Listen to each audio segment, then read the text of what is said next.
అనంతపురం జిల్లా తాడిపత్రిలో తీవ్ర ఉద్రిక్తత నెలకొంది. మల్లికా అనే హిజ్రా రైల్వే గేట్ పట్టాలపై శవమై కనిపించడం స్థానికంగా కలకలం సృష్టించింది. ఇది ముమ్మాటికి హత్య అని తోటి హిజ్రాలు ఆరోపిస్తున్నారు. ఈ ఘటనపై పోలీసులు కేసు నమోదు చేసి విచారణ చేపట్టారు.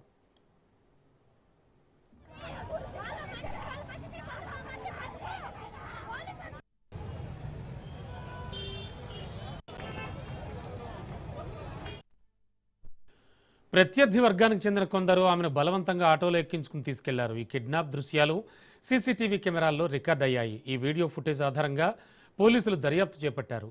చల్లవారిపల్లె రైల్వే గేట్ సమీపంలో పట్టాలపై మృతదేహం ఉన్నట్లు సమాచారం వచ్చింది. దీంతో అక్కడకు వెళ్లి చూడగా చనిపోయింది మల్లికగా గుర్తించారు.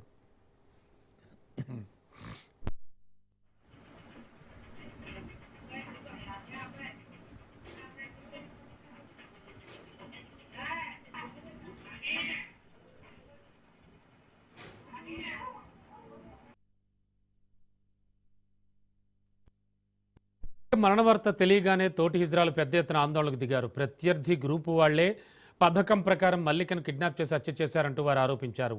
ఈ కేసును తీవ్రంగా పరిగణించిన పోలీసులు శిరీష్, సంగీత్, రాధ అనే ముగ్గురు హిజ్రాలను అదుపులోకి తీసుకుని విచారిస్తున్నారు. హిజ్రా వర్గాల మధ్య ఉన్న గ్రూప్ తగాదాలే ఈ హత్యకు కారణమా లేక మరేదైనా కోణం ఉందా అనే విషయంపై కూడా పోలీసులు ఆరా తీస్తున్నారు.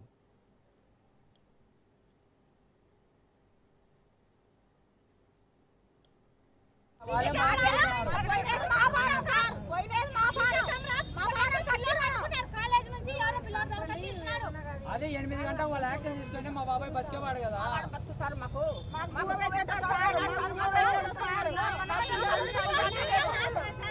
కెమెరాలు అన్నీ ఎత్తపోయేటివి, ఒక్కరు కూడా పట్టించుకోవాలి.